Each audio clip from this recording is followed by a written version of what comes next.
Bueno, amigos, nos encontramos en el municipio del Paso, concretamente junto al Pino de la Virgen, un pino canario centenario y yo creo que mucho más, porque yo creo que hasta tiene 800 años y que es, según dicen las crónicas, el pino canario más antiguo del mundo. Por lo tanto, si es de Canarias, ya es más antiguo del mundo.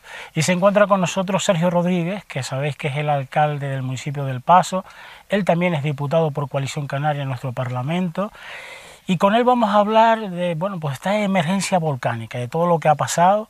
Hemos querido esperar a que haya pasado para hacer una reflexión sobre cómo se ha actuado, qué se ha hecho, porque ha sido un esfuerzo continuado. A mí me daba mucha pena pedirle una entrevista durante toda esa emergencia porque este señor que está aquí al lado no solo trabajaba en las dependencias municipales, sino ayudando a los vecinos, participando bueno, pues en ayudas, llevando cosas, bueno, trabajando como uno más.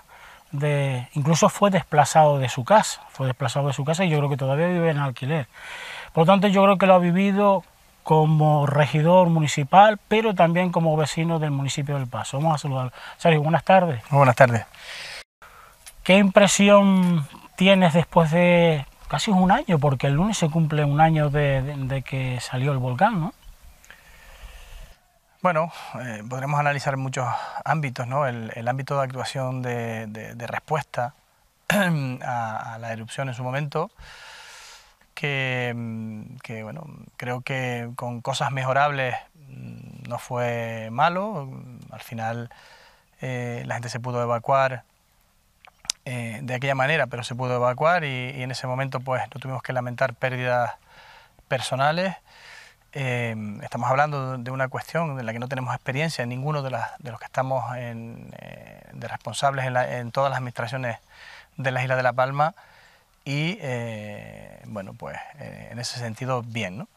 Pasado el volcán y reflexionando sobre las cosas que se hicieron, pues lógicamente uno aprende y bueno, hay una serie de planteamientos que espero que se retomen para mejorarlos, ¿no? Dos ejemplos claros. El ámbito de posibilidad de una erupción no puede circunscribirse a 6 kilómetros como se había hecho, porque quedó patente que se produjo fuera de ese rango. Si estamos hablando de que el volcán de Cumbre Vieja está activo en su totalidad, pues entiendo que hoy en día si tuviéramos que tomar esa decisión deberíamos hacerlo en el ámbito completo, con lo que podríamos llegar a todos los vecinos y vecinas, asesorarles en lo que tuvieran que hacer y bueno, en ese plan de evacuación pues que le llegara absolutamente a todos. Yo creo que aquí es preferible pecar por exceso que por defecto cuando estamos hablando de seguridad, ¿no? Otras cuestiones, ¿no? Hay zonas de riesgo, hoy en día conocemos que hay zonas de riesgo en el ámbito del decreto ley que se quiere aprobar al finalizar este año de nueva ordenación del territorio. Se habla de zonas de mayor riesgo que otras en el ámbito de Cumbre Vieja. Y cuando hablamos de aseguradoras, pues creo que la gente que decide vivir en ese ámbito, si no podemos prohibirle, porque los planes insulares y los planes generales de los municipios, hablo de ordenación del territorio, nos dicen que pueden vivir allí, hombre, pues de alguna manera habría que obligar a la gente a que estuviese asegurada, ¿no? Probablemente estaríamos hablando de muchos problemas solucionados si bueno, el 100% de las personas hubiese tenido un seguro, ¿no? No podemos evitar que la erupción nos pase por encima, no podemos evitar que la trayectoria del volcán sea la que es una cuestión natural, pero sí que podemos tomar decisiones para paliar los efectos de estas cuestiones, ¿no? Y bueno, después en el ámbito personal, pues, y de personal no hablo de mí, sino de las personas, bueno, pues creo que no tenemos normativa para hacer frente a una catástrofe como esta. Es la única de las que conocemos en la que se pierde el suelo, por lo tanto no podemos reconstruir donde mismo estábamos, por lo menos de momento. Hay una serie de condicionantes, como puede ser la altura de las coladas y la propia temperatura, que no nos permiten reconstruir ya. Tenemos que tomar decisiones de construir en otros ámbitos. La respuesta que tenemos que darle a las personas, la habitacional, estamos hablando de un año después. La gente, hay casi 200 personas en el hotel, por lo que pasa en el litoral, pero además hay muchísima gente que no tiene adjudicadas viviendas, pero esas viviendas no están terminadas. Me hace gracia cuando el gobierno, de forma autocomplaciente, habla de que la solución va a estar en septiembre y que todo el mundo tiene una casa asignada, pero resulta que esas casas no están construidas, por lo tanto la situación no ha variado. Yo creo que no tenemos... Incluso vecinos, Sergio, la semana pasada un vecino del municipio del Paso, de Las Manchas, que tenía que arreglar la casa porque no la tiene arreglada, se tuvo que ir porque no encontró un piso para 5 personas a Santa Cruz de la Palma. Sí, no es lógico eso. No, hay situaciones derivadas después de lo que pasa que complican más la situación, ¿no?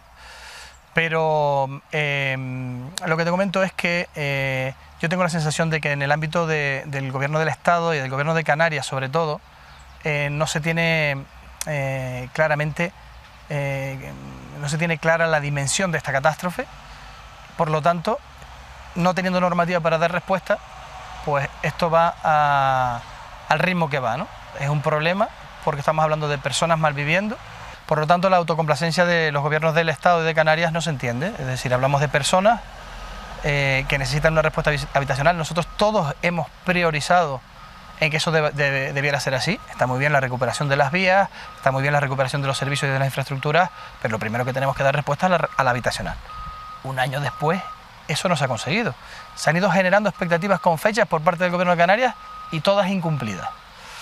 No nos podemos llenar la boca diciendo que aquí han llegado 400 no sé cuántos millones de euros, cuando además el 40% de las familias no tiene nada en el bolsillo, ni los 60.000 euros del Estado, que hemos hablado de que son insuficientes, ni los 30.000 euros que nos anunciaron del gobierno de Canarias, que nos anunciaron hace 4 meses y aún no han llegado. El gobierno de Canarias nos acostumbra a hacer anuncios que no se vienen a concretar hasta 5 o 6 meses después. Y cuando hablo de que no se ha entendido la dimensión de la catástrofe, hablo de que la respuesta tiene que ser inmediata. O sea, el cuanto antes aquí es importante, y eso no se ha entendido ni por parte del gobierno de Canarias ni por parte del Estado. Está muy bien las visitas, está muy bien utilizar la isla como un fotocall, pero aquí estamos hablando de las necesidades de las personas afectadas por el volcán, que hoy en día viven una situación muy compleja, ¿no?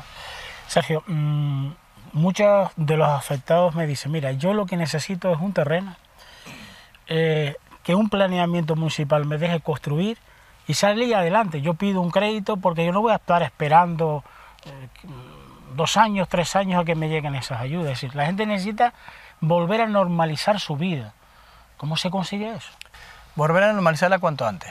Es decir, la única manera que tenemos de reilusionar a las personas es precisamente dándole la oportunidad de reconstruir su vida. Exacto. ¿Cómo se hace? ¿Bien? Estamos hablando de que va a haber una nueva ordenación del territorio, que se va a hacer realmente rápido, hay que reconocerlo. O sea, normalmente una modificación de un plan general lleva años, esto se va a conseguir en 1 año y medio aproximadamente, y nos va a permitir, bueno, pues la ubicación de nuevos barrios, y que vamos a intentar construir con otras características, teniendo la sostenibilidad por bandera. Exacto. Perfecto.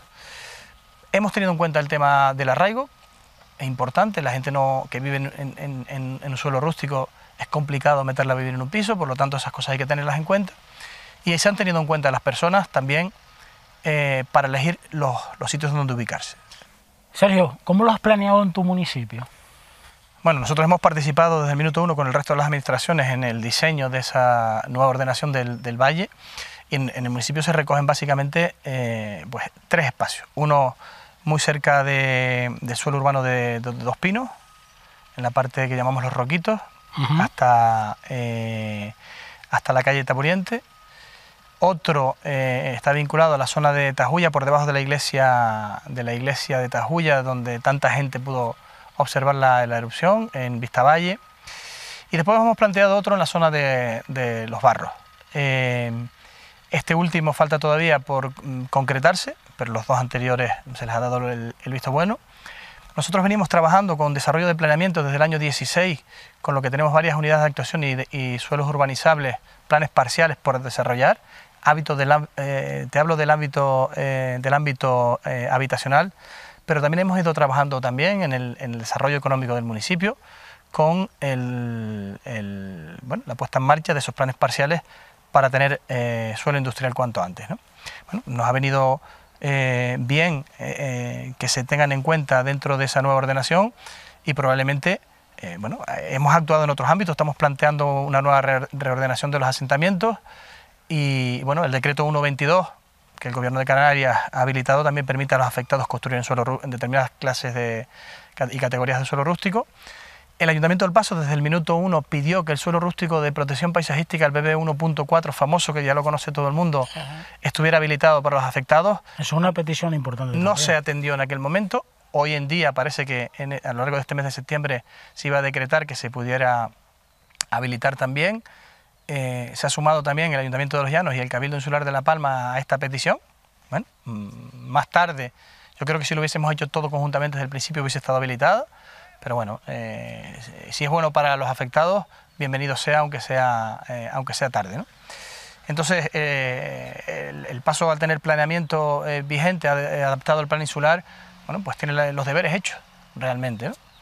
Y tenemos los deberes hechos en el ámbito, como te digo, residencial y también en el ámbito económico. Hemos planteado soluciones educativas y también de desarrollo de áreas deportivas en otros sitios, reordenación de los asentamientos, como te he dicho, y bueno, la verdad que recuperación de las vías que hemos perdido, y en ese documento, si se aprueba a final de año o en enero, pues veremos cómo vamos a tener un municipio pues lleno de oportunidades, ¿no? Bueno, lo importante es eso, porque no solo también las viviendas, sino también el desarrollo comercial, el desarrollo de las empresas. ¿Cómo se ha afrontado en el Paso ese tema? Bueno, me olvidaba también de una zona agroganadera que hemos planteado también tener en nuestro municipio, cerca del matadero insular. Y como te digo, toda la recta Padrón, el ámbito de actuación se va a ampliar, no solamente por el lado sur de la vía, hablo en dirección Santa Cruz de la Palma, el Paso. El ámbito sur se va a desarrollar dentro de ese desarrollo de zona industrial que te estoy diciendo, el paraje de Fátima y Tacande, ¿no? Estamos hablando de unos 500.000 metros cuadrados aproximadamente que van a quedar ordenados y dispuestos para que puedan instalarse empresas desde que quieran. Y en el ámbito de ese suelo agroganadero, pues también lo que pretendemos es tener un espacio para que la industria, básicamente la ganadería, sabes que la erupción se ha llevado por delante varias granjas y queremos pues darle una solución también a este sector tan importante y tan castigado en este momento, ¿no? Que tenga la seguridad jurídica que tiene que tener en una nueva ordenación, con toda la actualización, la modernización que conlleve. Y bueno, yo creo que esto es importante también para un sector que, como te digo, lo está pasando muy mal en estos momentos. Si hablamos de vías y obras, Sergio, hacías una petición hace un par de semanas, 2 o 3 semanas, sobre la carretera que va hacia Las Manchas y llega hasta Fuencaliente. Te decían que había problemas por la cercanía a la zona del volcán, pero esa petición sigue en marcha, ¿no? Por supuesto, yo creo que independientemente de que todos hemos priorizado en la carretera de la costa por una cuestión básica, ¿no? Y es las fincas que tenemos que dotar de instalaciones, sobre todo de regadío, algo que tampoco entiendo cómo no se ha solucionado con el cierre del anillo insular por la LP2. Si se hubiese hecho de esa manera, hubiesen estado regándose las fincas ya. Bueno, pues el empeño del Consejo Insular de Agua, el Cabildo Insular de La Palma en este momento, pues pretende conectarla por el norte. Están haciendo una pista en La Fajana para llevar ese tubo a esta zona de ollas remo tan importante desde el punto de vista económico para la isla de Palma. Habíamos priorizado, como te digo, esa carretera de la costa. Esa obra ya está ejecutándose, la está ejecutando el Estado.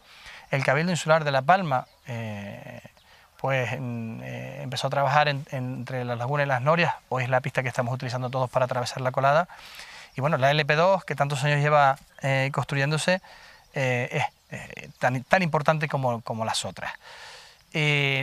Yo, antes de lanzarme a pedir esta cuestión, también tuve consultas con los técnicos, precisamente con el jefe de obra de esa carretera de la Laguna Las Norias, que me decía que era perfectamente factible su ejecución, y hablo de la LP2, y también con científicos, que me respondían que todo lo que construyésemos por encima de 3 metros, pues no tenía por qué tener un comportamiento distinto al de la carretera que ya se ha ejecutado o a la otra que se está ejecutando.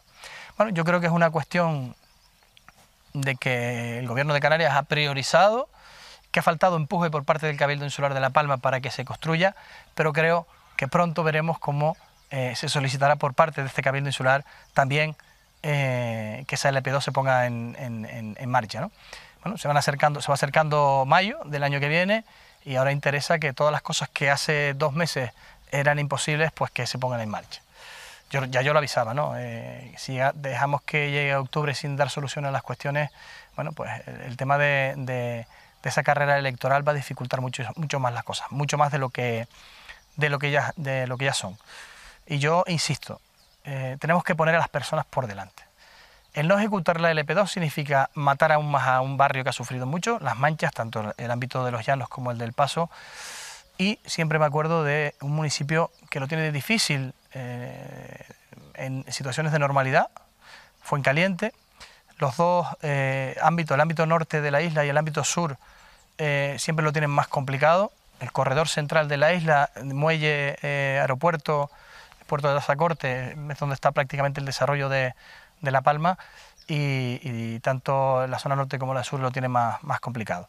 Si no construimos esa LP2 cuanto antes, pues lógicamente le estamos haciendo un flaco favor a Fuencaliente, un municipio que además trabaja muchísimo en su desarrollo, ha ido consiguiendo el mantener su población e incluso poner servicios en marcha para arraigar esa población al territorio durante muchos años, con las dificultades que conlleva, y hombre, yo creo que merece que lo tengamos en cuenta de otra manera.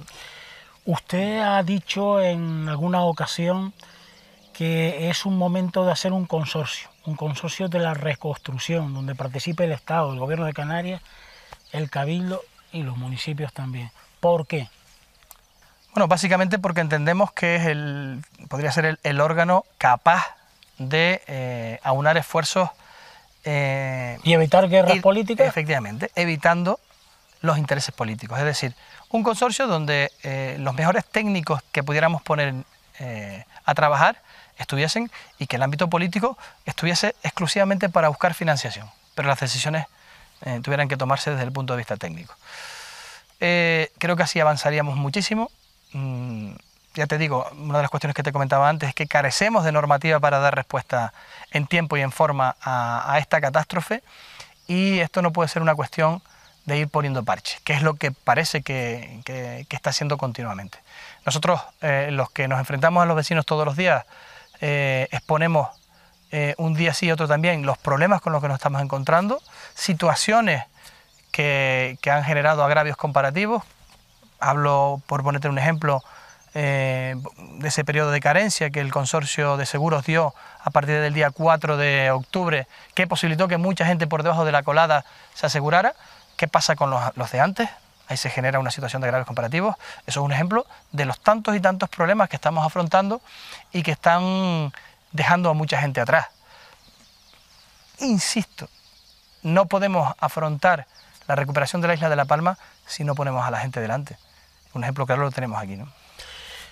El otro día asistía usted a una comisión en el Parlamento de Canarias sobre la reconstrucción de la isla de La Palma, que se dividió en 2 partes. Una primera parte nos habló de economía, incluso de universidades, de muchas cosas, y otra parte más agrícola, ganadera, más cercana, ¿no? ¿Qué valoración nos haría usted? Porque quizás la primera parte la vi yo como un poco difusa, en el sentido de que se planteaban problemas ya generalizados y endémicos de la isla, ¿no?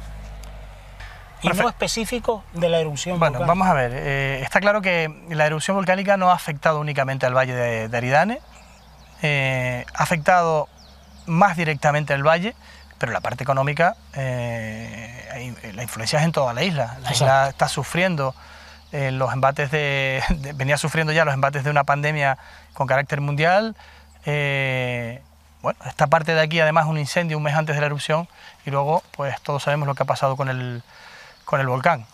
Esta isla necesita que el gobierno del Estado, el gobierno de Canarias y el Cabildo Insular de La Palma, que tiene aquí su responsabilidad, sobre todo porque no ha sido lo exigente que ha tenido que ser en defensa de los intereses de las personas de la isla de La Palma.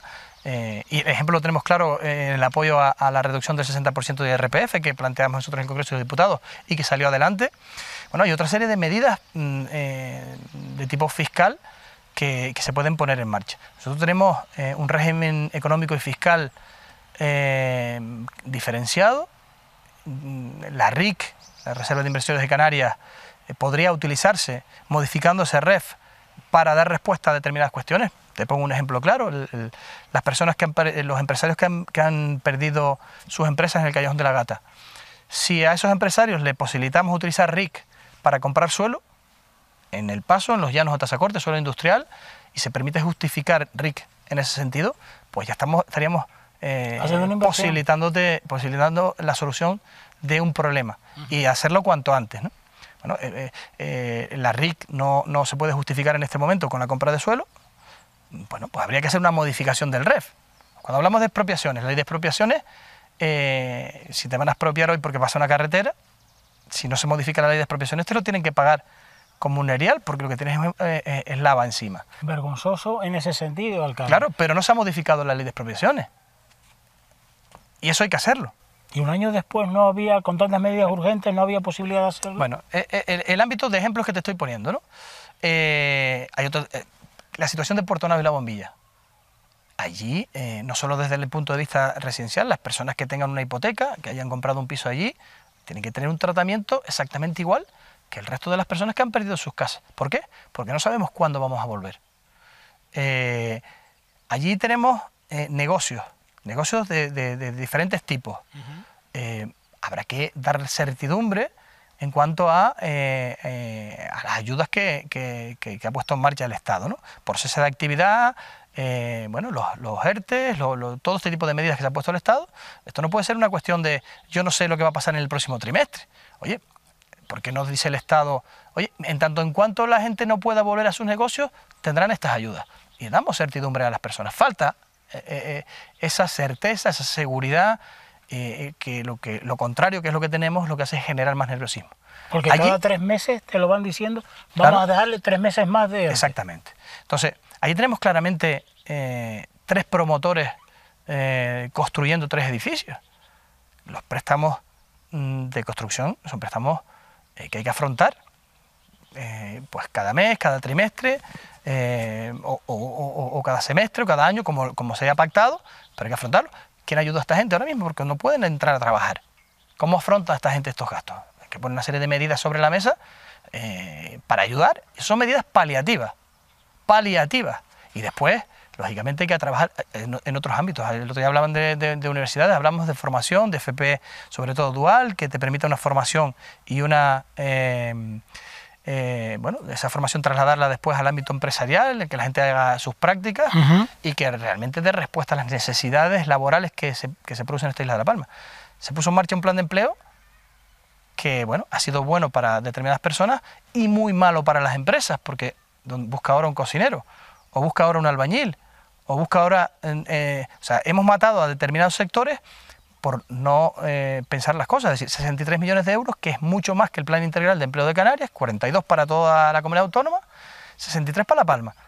Nosotros habíamos dicho, oye, parte de ese dinero hay que dedicarlo a ayudar a las empresas, a los gastos corrientes de las empresas. ¿Por qué? Si ayudamos a las empresas, vamos a ayudar a estabilizar el empleo. Cuanto menos gente tengamos en el lado de la administración, porque la tenemos trabajando en el lado de las empresas, menos dinero hay que invertir ahí. Y más estable haremos el empleo. Entonces, bueno, y después en el ámbito agrícola, pues allí estaba Asprocan, estaba ASPA, sí, una serie de organismos que hablaban de las prioridades de reconstrucción de la isla. Pero yo lo que comenté es que no debemos perder ni un solo metro de suelo agrícola, no nos lo podemos permitir. Y bueno, la forma de reconstruir, Yo creo que tiene que ser la gente la que nos indique cómo quiere hacer las cosas. Desde luego hay que darle la posibilidad a todo el mundo a poder reconstruir su finca.